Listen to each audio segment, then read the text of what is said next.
Trigger is back, and if you are like me and skipped her the last time but are now looking to get Z'd, this is a very convenient time for her to rerun. What a coincidence. Quite a bit has changed since her release, and with newly available disk drives and teams, there is quite a bit to talk about. So today, let's talk about her kit and how she plays, her best weapons, disk drives and disk drive sets, her combos, her main substats, her teams and Mindscapes, and lastly, let's also talk about her pros and cons. Welcome! I'm Rivenous, and this is your complete, updated, in-depth guide to Charon Trigger.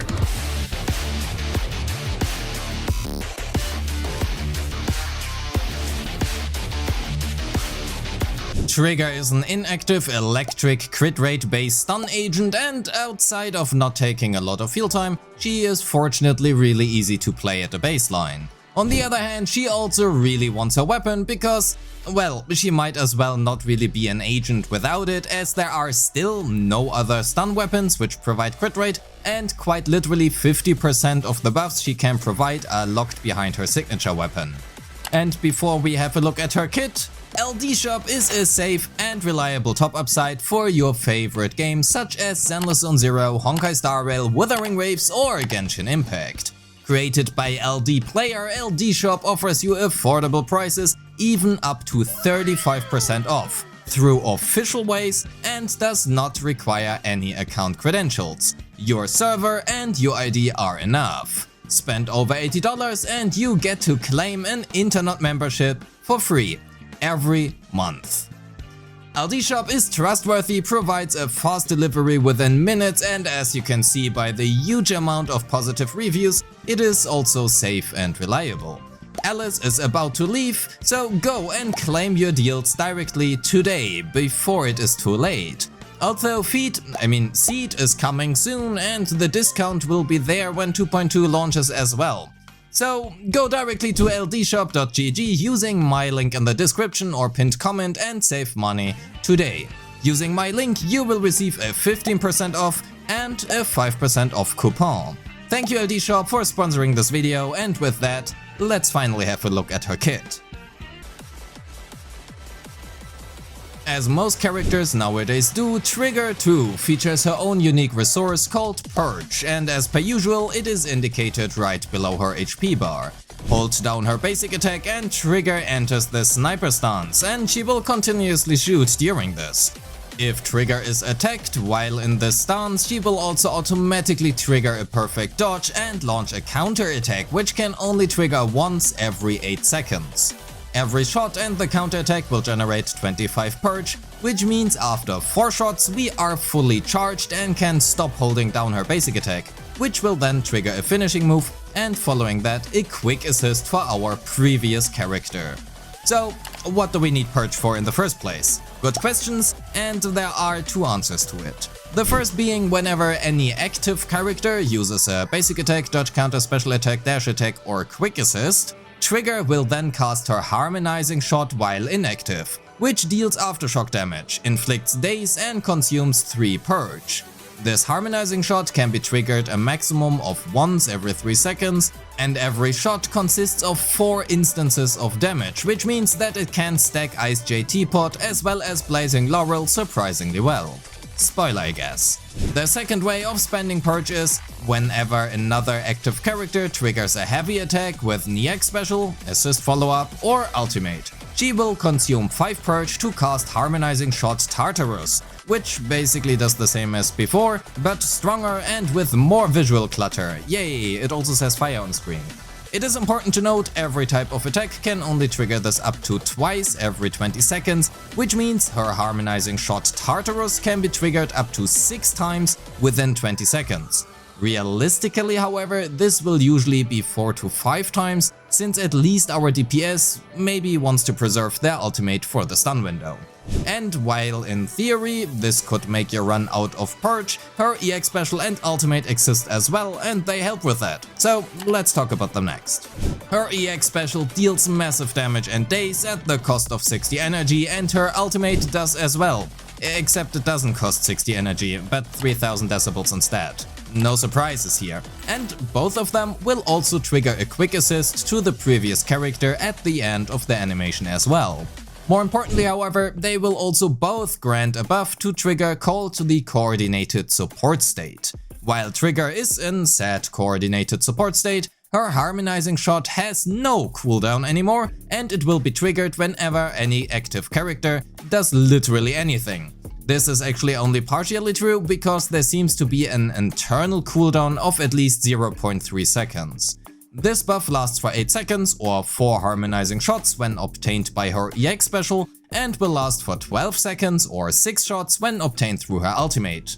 And lastly, because this can stack, repeatedly entering the coordinated support state while it is active can extend the duration for up to a maximum of 20 seconds or a maximum of 10 shots. Her usual basic attacks, dodge, assist and chain attack, do what a dodge, assist and chain attack are supposed to do, and at least for the latter, outside of reminding us of bad times in Shadowlands, they don't really do anything special.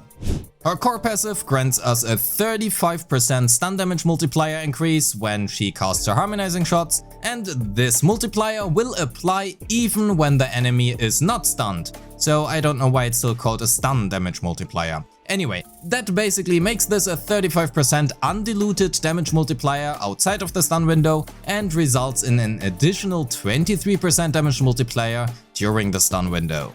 Lastly, for her additional ability, we are looking at either an attack or electric agent, and if the condition is met, we will gain an additional days increase for her aftershock attacks for any crit rate that exceeds 40%. This caps at 75% gained, and hence we are looking at about 90% crit rate in total. This is both a problem and not a problem at the same time. Without her signature weapon, it is close to impossible to reach that 90% crit rate. We would be looking at 22 crit rate substat rolls or 4.4 rolls per disc. Fortunately, it is not super important to maximize this, as we will see later during the weapon section, so don't sweat too much about it. That also already covers her kit, so let's quickly summarize how we play her. We enter combat and hold basic attack until her purge is full, 4 shots in total. If we have enough energy for her EX special, or if we can cast her ultimate, we swap her in and do so. Whether or not she is in her coordinated support state is then indicated by her resource bar. If it is glowing orange, you are in said coordinated support state. And lastly, because things changed since the last time, we likely want to run a 4-piece King of the Summit on her, so we actually want to use her chain attacks. Or at least use her EX special shortly before the stun window. Given how most of her days comes from her basic attacks, we want to make sure to max out her core and basic attacks first and foremost, followed by her EX special and chain, and lastly we are looking at her assist. Her dodge will likely never be used, so we can just, well, not level it. Onto her combos.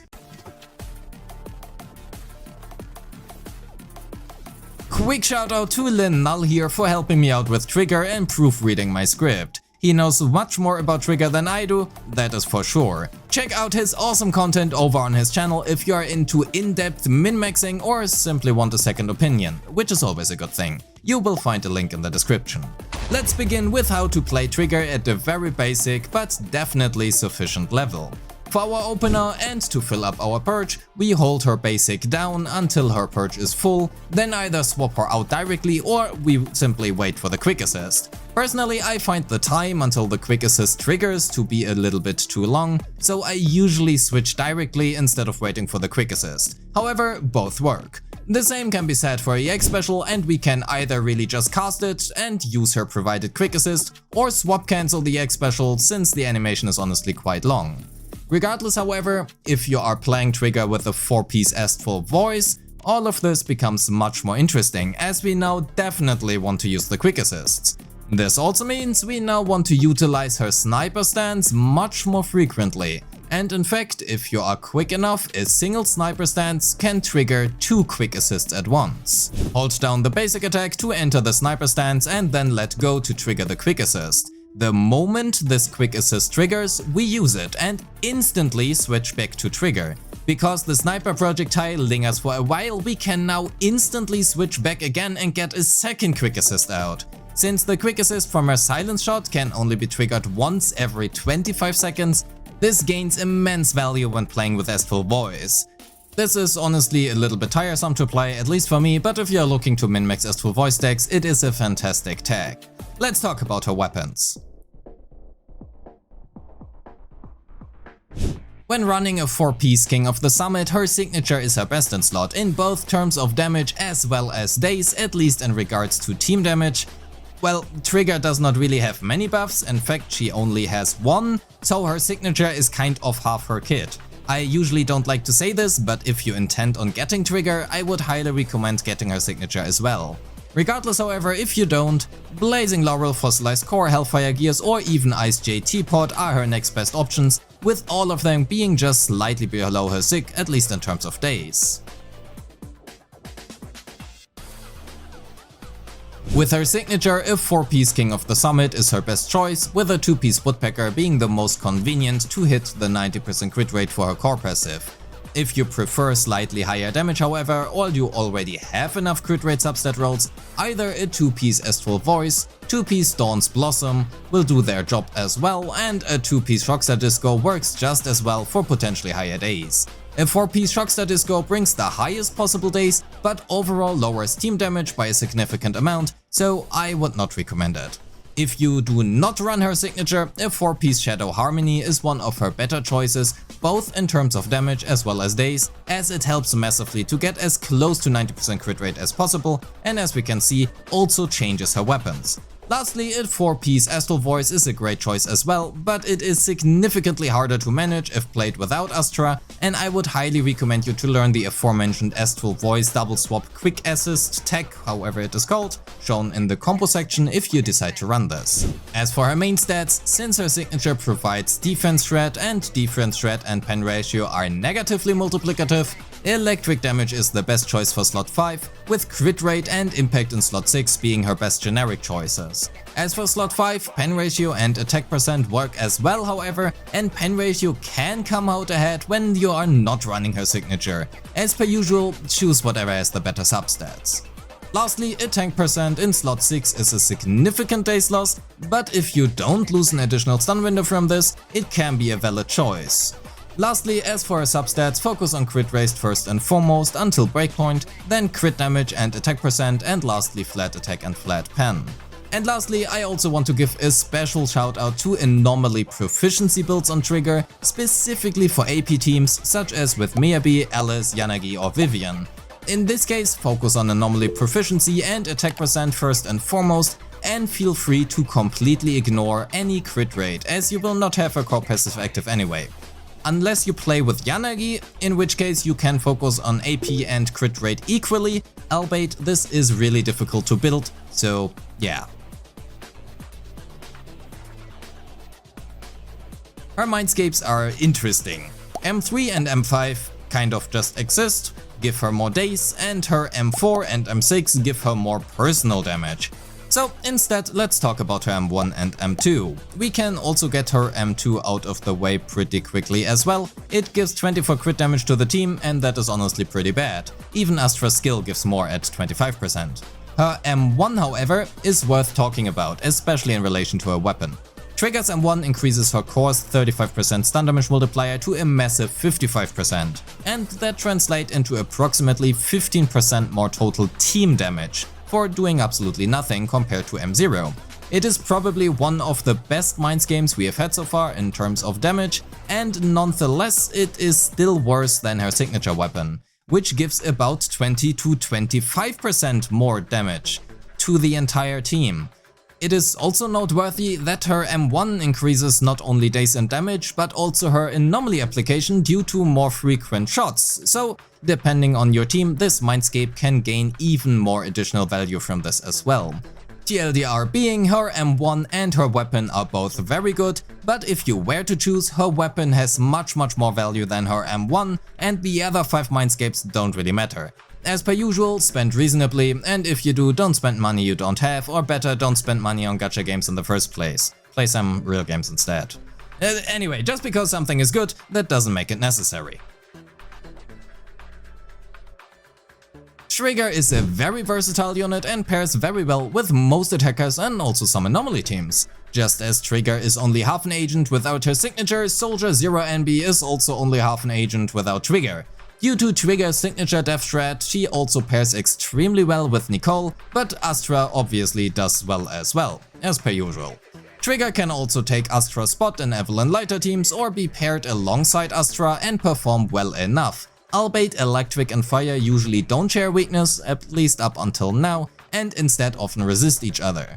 While not necessarily required, building Trigger for anomaly proficiency and foregoing her additional passive to play her in anomaly teams, such as with Miyabi, Vivian, Alice or Jane, works well enough.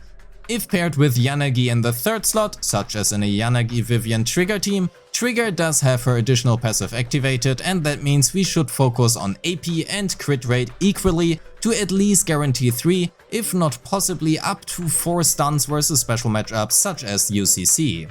And lastly, with Seed being here, Trigger is the best alternative to Astra in a Seed team as of right now. As for the third slot, well, go and watch my Seed guide when it releases. This is actually not a joke.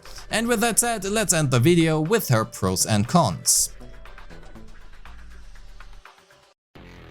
Trigger kinda really wants her signature, and that makes her a pretty expensive unit in terms of polychromes. She is also rather difficult to build, especially if you do not have her signature, and optimally also wants a lot of crit rate substat rolls. Although not required, this can be very helpful. On the other hand, she is rather simple to play at the baseline, with her skill ceiling being pretty high, depending on how sweaty you want to be. She is also extremely versatile and has a lot of different teams. Lastly, her Mindscape 1 is very good if you are looking to invest more into Trigger for asset reasons.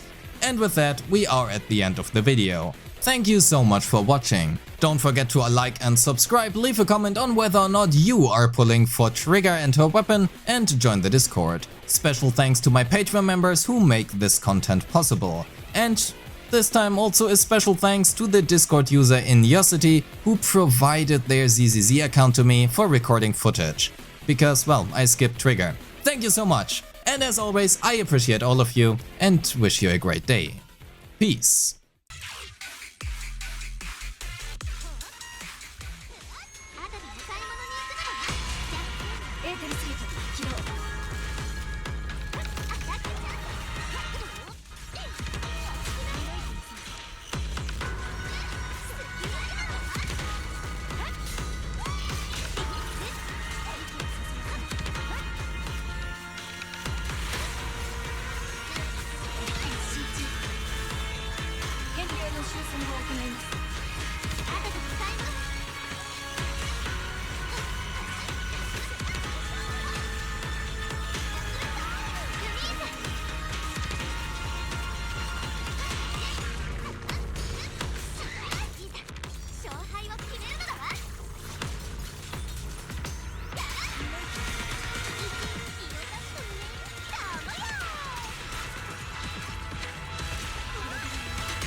弾丸は風と一つ。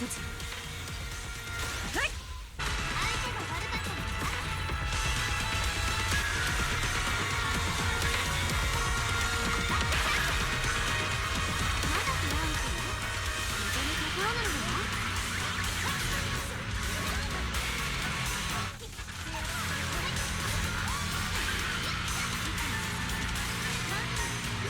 弾道が計算中。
終点へと導く